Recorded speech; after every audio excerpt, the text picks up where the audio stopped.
Wanita Korea menyukai kekerasan. Itu karena laki-laki tidak menghasilkan uang. Putrinya sangat kesal sehingga dia mengangkat kakinya dan menginjak wajah ayahnya.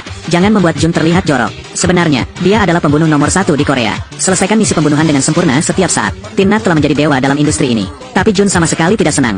Karena di dunia nyata, dia bercita-cita menjadi seniman manga. Bahkan untuk keluar dari organisasi. Selama misi pembunuhan, merencanakan kematiannya. Setelah organisasi mendengar berita tersebut, diam-diam membantu Jun mengurus pemakamannya. Kapten terisak, tapi tidak ada yang tahu. Saat ini Jun sedang bersenang-senang di pantai. Nikmati saja perasaan kebebasan. Bayangkan saja diri Anda sendiri. Berwisata di dunia komik, 15 tahun berlalu dalam sekejap mata. Bakat seni Jun, itu hanya membawa keputusasaan dan keraguan pada diri sendiri. Dia berpikir keras untuk membuat babak baru. Bagian komentar penuh dengan makian dan ejekan. Beberapa orang bahkan mengatakan bahwa menggambar dengan kaki lebih baik daripada dia. Jun hanya bisa bersabar. Royalti bulanan beberapa ratus won. Baginya, membayar tagihan air saja tidak cukup. Saat saya keluar, saya harus meminta uang makan siang kepada istrinya, Mina. Jumlah uang ini tidak cukup. Hari ini putri saya memikirkan cara yang baik. Ayah, tolong gambar ulang ceritamu sendiri.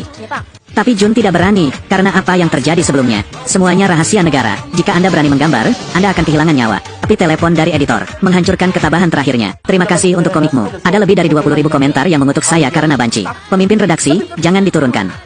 Jika aku tidak menurunkannya, mereka akan mengutuk ayahku. Tolong bantu saya, jangan diturunkan. Sekarang tidak ada lagi ruang untuk melukis. Jun harus pergi ke lokasi pembangunan untuk membawa batu bata. Siapa sangka kontraktornya tidak menyukainya. Jangan hanya mengkritik Jun yang malas, juga menghina dan menyemprotkan air ke arahnya. Jun sepertinya hendak menghajar kontraktor itu. Apa yang kamu lihat beraninya kamu menatapku?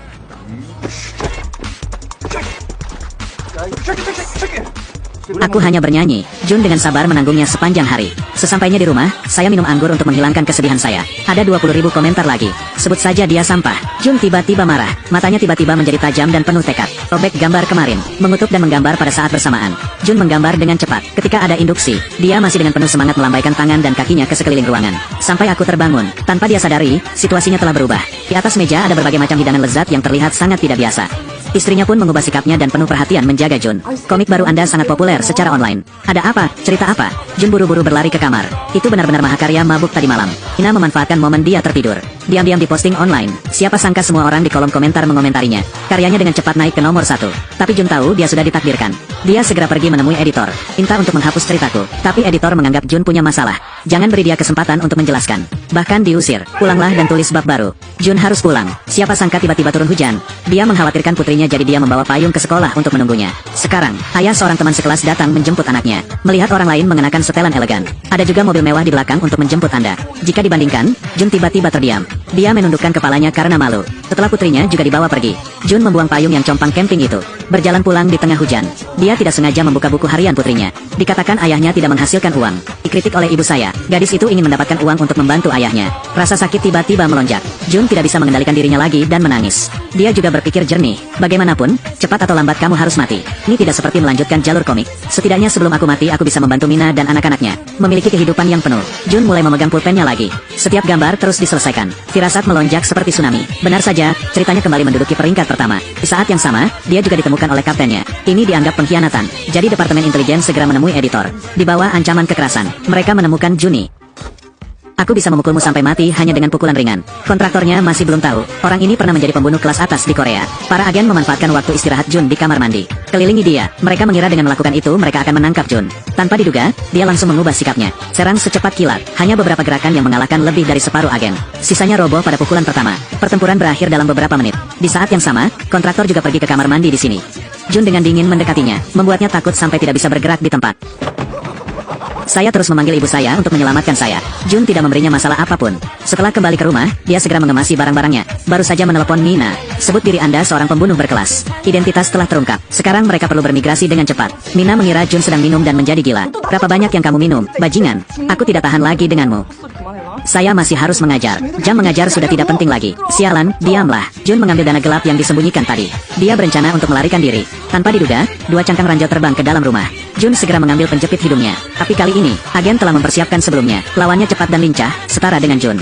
Dia berencana untuk menghadapinya dengan sekuat tenaga. Siapa yang mengira akan diserang secara diam-diam dari belakang? Segera setelah tersengat listrik, dia pingsan. Pada saat yang sama, sekelompok orang mistis. Berkat serial ini, saya menemukan editor. Juga kalahkan semua staf yang terluka. Ngancam editor untuk membawa Jun ke sini. Ternyata adik laki-laki Jason dibunuh oleh organisasi yang menggunakan listrik. Sekarang dia datang untuk membalas dendam. Namun Jason tidak tahu kalau Jun ada di ruang interogasi. Kapten memarahinya, mengapa menggunakan komik untuk mengungkap rahasia negara? Jun bilang itu untuk mencari nafkah. Jelas tidak ada yang percaya. Mereka hanya mengira dia pengkhianat. Saat ini telepon Jun berdering. Lawannya adalah Jason. Dia memberinya waktu 20 menit. Entahlah Jun dan kaptennya ke markasnya. Setiap 5 menit terlambat, lalu salah satu jari Mina akan terpotong. Jika Anda memotong semuanya, perutnya akan terpotong. Jun sangat antusias, tetapi sekarang kedua tangan dan kakinya diborgol.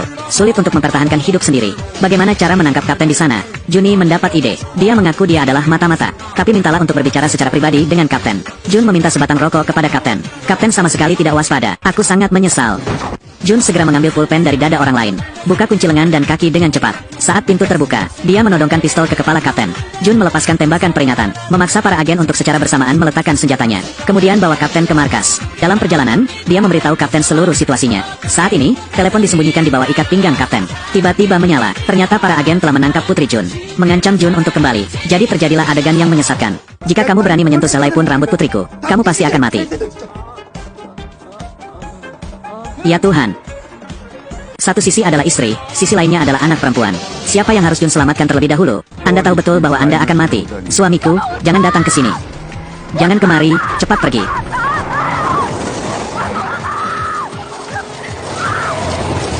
Istriku, aku minta maaf. Apa, kamu mau kemana? Mengapa kamu berbalik? Apa sih yang kamu lakukan? Apakah kamu masih layak menjadi suamiku? Bajingan. Bajingan itu. Bagaimana dengan suamiku? Kurang ajar kau. Tunggu sampai aku pergi dari sini, kamu pasti akan mati. Ternyata Jun masih harus menyelamatkan putrinya. Dia tiba di pangkalan tepat waktu dan tidak mengingkari janjinya. Setelah berdiskusi dengan Jason untuk menunggu sampai nanti untuk menyelamatkan Mina. Siapa sangka dia bisa menyelamatkan putrinya. Di mana istriku? Oh, sungguh menyakitkan. Mabuk, Mina, hentikan dia. Jangan pukul suamiku.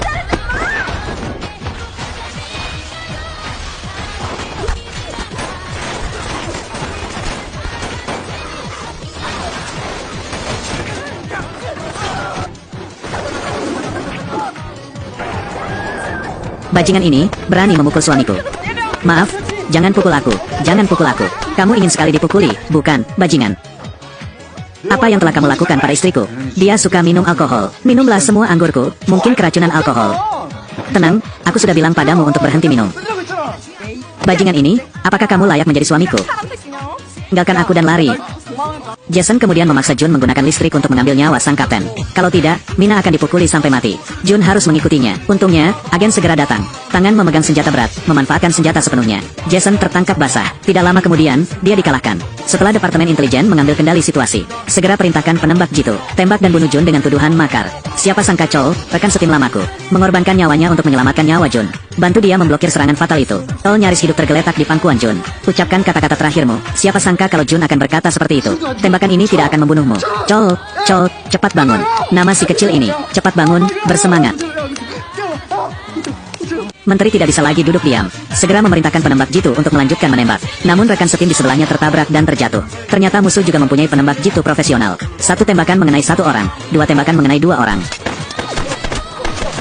Jun berencana menggunakan senjatanya untuk melakukan serangan balik. Siapa yang menyangka peluru akan mengenainya? Ketika orang berpikir, dia kehilangan nyawanya. Jun berdiri seolah tidak terjadi apa-apa. Cepat ambil pistolnya di tanah. Rakan dan tembak benda peledak di dekatnya. Memanfaatkan kekacauan untuk menyelamatkan istri dan putrinya. Tapi siapa sangka, saat Jun melepas bajunya, mereka menemukan dia mengenakan dua lapis rompi anti peluru. Pantas saja dia dipukul tapi tidak terluka.